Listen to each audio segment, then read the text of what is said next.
자, 오늘 11월 5일 목요일 시장 마감했습니다. 지금 증시 회복이 말이 안 되는 게 아니라 저도 처음 겪는 신규주들의 관계를 보고 있습니다. 지금 눈으로 보고도 믿기지 않는 것은 신규주들이 아무 호재도 없이 테마를 이루어서 과작감 마냥 아무렇지 않게 올라가고 있다는 점입니다. 이거를 어디까지 오를지 제가 이걸 알았더라면 이미 부자일 테니까 예측은 의미가 없으며, 확실한 것은 고점에 물리는 사람은 무조건 소문 듣고 늦게 들어가는 개인 투자자라는 것입니다. 누구나 알고 들어갔을 때나 상승하는 거 보고 못 참아서 고점에 들어갔을 때가 고점이라는 것이며, 누군가는 고점에 물리게 되는 구조이기 때문에 종목 상승률에 따라서 누구는 고점에 잡아서 반토막, 또 누구는 수십 %의 손실을 아무렇지 않게 오르긴 했지만 또 손실도 아무렇지 않게 크게 입을 수가 있다는 점을 주의하셔야 될 것 같습니다. 그리고 이번에 올라온 증시 유지만 제대로 해준다면은 저는 적극적인 매매를 해볼 생각입니다. 오늘 증시는 점심 정도부터 단타치기에는 까다로울 수가 있습니다. 괜히 시장이 이렇게 오르니까 주식을 보유하고 있지 않아서 수익이 나지 않는다고 변동성이 없는 상태에서 무리해서 따라 들어가다가 전체적으로 골고루 상승하는 시장에서 변동성 없는 종목 잘못 물리게 된다면 이런 좋은 시장에서도 손실만 있습니다. 반대로 주식 보유자들에게는 오늘은 최고의 날이었습니다. 미국 대선 종료로 인해서 증시가 크게 오르고 있는데 오늘 코스피, 코스닥, 선물, 외국인 주도하에 정말 엄청나게 강한 시장이었습니다. 거의 대부분의 종목들이 상승했으며 지수도 황금선을 회복해 준 상태입니다. 자, 이제부터가 정말 중요한데 당연히 회복을 해 주었으면 유지 단계입니다. 하필이면 미국 대선이 겹쳐 있어서 이렇게 진짜 상승인지 아니면 단순한 일시적인 상승인지 판단하고 들어가는 게 중요할 것 같습니다. 지금 이 구간이 단단한지 두드려보고 들어가야 된다는 것인데, 만약 두드려보고 단단하다 판단이 된다면 또 엄청난 기회가 올 수 있기 때문에 제대로 준비를 해야 될 것 같습니다. 쉽게 설명드려서 일반 종목을 놓고 비교를 한다 하더라도 주가가 움직일 때 황금선 밑으로 무너지는 종목이라 하더라도 잠깐 황금선을 회복해 줄 때가 있습니다. 하지만 회복만 해주고 나서 그 회복한 자리를 유지해주지 못한다면 떨어지는 게 당연하며, 유지를 해주게 된다면 그 다음 상승으로 이어지게 되는 것입니다. 지금 중요한 것은 이런 차트라 생각하시면 되겠는데, 종목을 떠나서 분봉 차트로 봤을 때 무너졌다가 황금선 회복해주고 나서 며칠간 유지를 해줘야지 그 다음 단계로 올라갑니다. 유지해주면서 지금 구간이 단단하다 싶을 때 그때 들어가는 것이지, 그냥 무작정 따라 들어가다가 어떤 식으로 흘러갈지 모르고 또다시 하락이 나오지 말라는 법은 없어서 최대한 안전하게 매매하기 위해서 이 자리가 단단한지 확인을 해야 될 것 같습니다.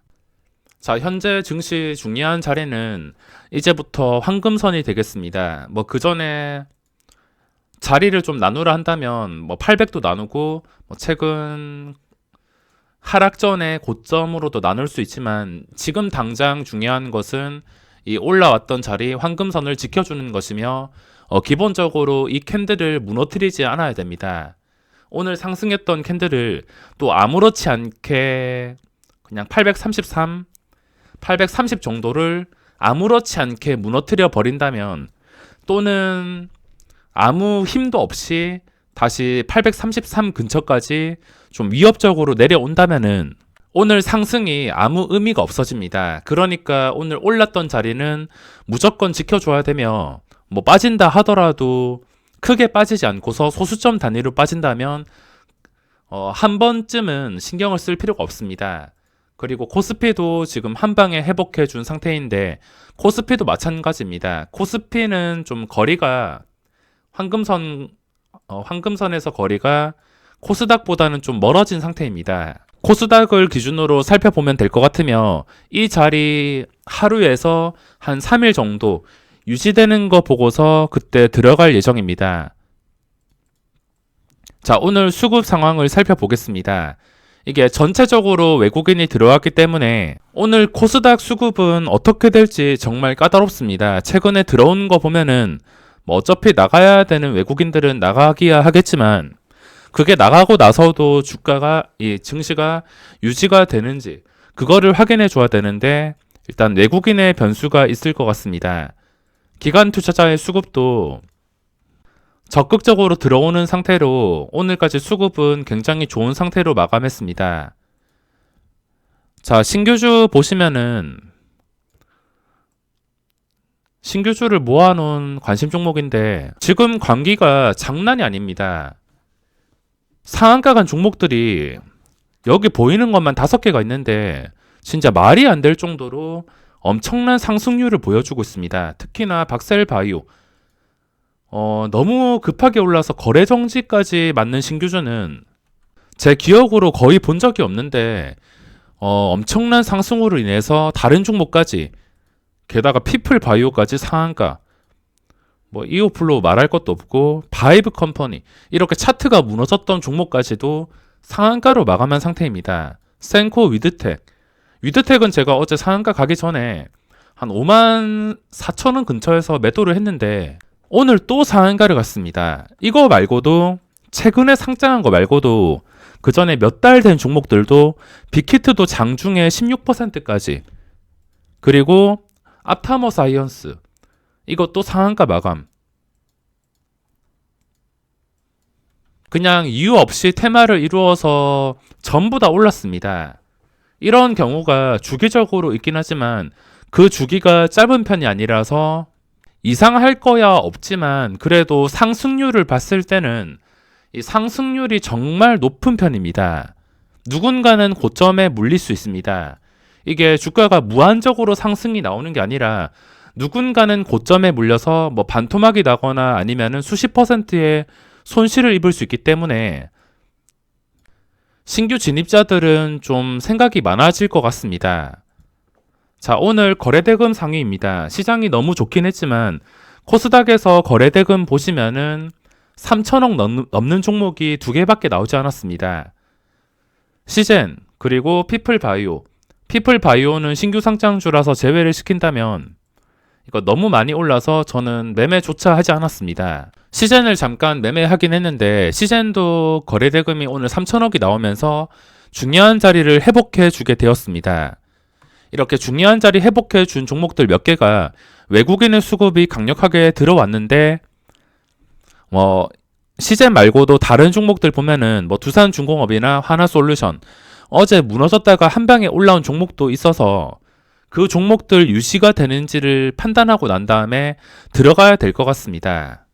너무 전체적으로 오른 시장이라 그런지 중요한 자리를 회복해 주었다 하더라도 다시 내려가지 않을 때 그때 접근할 것이지 지금 당장 위치가 좋다 해서 들어가기에는 좀 힘들 것 같습니다. 그 밑에 셀레믹스 사실상 이 신규주들을 제외한다면 오늘 상승장에서 거래대금이 몰린 종목은 거의 없습니다. 자, 그리고 코스피에서 거래대금 상위 보겠습니다. 삼성전자가 3% 상승이 나왔으며 한방에 수급이 돌아왔습니다. 외국인의 매수만 지속된다면 또다시 주가는 안정적으로 올라서 고점 돌파를 시도하겠지만 저는 이제 삼성전자를 매매할 계획은 없습니다. 그리고 하나솔루션, 좀 아쉬운 종목이 있다면 하나솔루션과 두산중공업인데 어제 이게 무너지지 않고서 적당히 눌렸더라면은 어차피 중요한 자리를 지켜주는 것을 보고서 들어가도 되겠지만 어제 좀 휘청거려가지고 생각이 많아지면서 일단 접근은 하지 못했습니다. 두산중공업 같은 경우에는 그 전에 계속해서 기억했던 중요한 자리가 14,000원입니다. 오늘 14,000원 위에서 마감을 했으며 주가가 14,000원 위를 계속 지켜주게 된다면 또 어디까지 올라갈지 알 수가 없는 상황입니다. 하나솔루션도 관심 있게 보고 있었지만 어제 좀 많이 미끌렸으며 어제 장중에 11% 넘게 빠지는 거 보고서 너무 겁이 나서 이거 접근도 못했으며 한 방에 반등할 때도 어제 캔들 때문에 손이 가지 않았습니다. 이 올라온 구간을 또 며칠 동안 지켜줄 때 그때 5만원 돌파를 노리고 공략을 할 수 있을 것 같습니다. 중요한 것은 최소 하루에서 3일 정도 올라온 자리를 안정적으로 지켜주는지 판단하고 이렇게 위치가 좋은 종목들을 공략해야 될 것 같습니다. 자, 치료제 관련주들 보면은 최근에 바이오주들도 많이 오르고 있습니다. 삼성 바이오로직스도 황금선 회복해주니까 벌써 이 황금선 70만원 이하에서 10% 정도 올랐습니다. 그리고 녹십자 홀딩스 같은 경우에는 3거래일째 크게 시세가 나왔기 때문에 이걸 바로 따라잡기는 힘들 것 같으며 현재 거래대금이 지속적으로 몰리고 있는 녹십자는 주가가 잘 빠지지 않고 있습니다. 이렇게 거래량이 오늘 많이 줄어들었는데도 3천억이 나왔습니다. 주가가 잘 빠지지 않고 있으며 다른 쪽으로 시선이 몰려서 그런지 오늘 반응이 나오지 않았습니다. 어차피 이 자리에서 좀 안 좋은 캔들이 뜨는 게 아닌 이상은 계속해서 변동성이 생길 수 있기 때문에 또 주가가 다시 고점 뚫어줘서 올라갈지 궁금한 종목 중 하나입니다. 자, 오늘 수급이 어떤 종목에서 들어왔는지 확인해 보겠습니다. 마음 같아서 지금 모조리 때려박고 싶은 종목들만 5개가 넘는데 그래도 단단한지 확인하고 들어가야지 원칙과 맞는 거라서 참고 있습니다. 만약에 여기서 뭐 조정도 없이 쉬지도 않고 그냥 수직으로 오르게 된다면 이런 식으로 수직으로 올라 버리게 된다면 그건 원칙과 어긋나기 때문에 지수가 말도 안 되는 상승이 나온다 하더라도 그냥 구경만 하면서 단타만 칠 생각입니다. 저번 3월처럼 끝까지 오르는 게 아니라 좀 단단한지 확인해주는 구간이 생겼으면 좋겠습니다. 자, 코스닥에서 시젠 에코프로 BM, 시젠이 지금 중요한 자리까지 올라왔습니다. 계속 기억하는 가격이 27만원 중반대인데 이 가격을 뚫어 주었습니다. 황금선과 같이 뚫어 주었기 때문에 이것도 며칠 지켜보고 나서 주가가 단단한지 확인을 해야 될 것 같으며 수급이 여러 종목에서 들어오긴 했지만 항상 뻔한 종목들에서 골고루 수급이 들어왔기 때문에 지금은 좀 특별한 종목을 찾는 게 아닌 이상은 오늘 수급은 그렇게 크게 의미가 없는 상태입니다. 자, 밑으로 내릴수록 그렇게 크게 의미가 있는 종목은 찾아보기가 어렵습니다. 좀 집중해서 제대로 들어와 준 종목이 있으면 그 종목을 좀 집중해서 볼 텐데 집중된 종목을 많이 찾아볼 수가 없습니다. 그리고 셀리버리 차트가 지금 눈에 띄는데 단순히 차트만 봤을 때 보시다시피 그 전에 고점들 전부 다 뚫어서 마감했습니다. 증시가 좋아서 이런 마감을 했는진 며칠 지나고 판단을 해야겠지만 그 전에 고점이 21만 8천원입니다.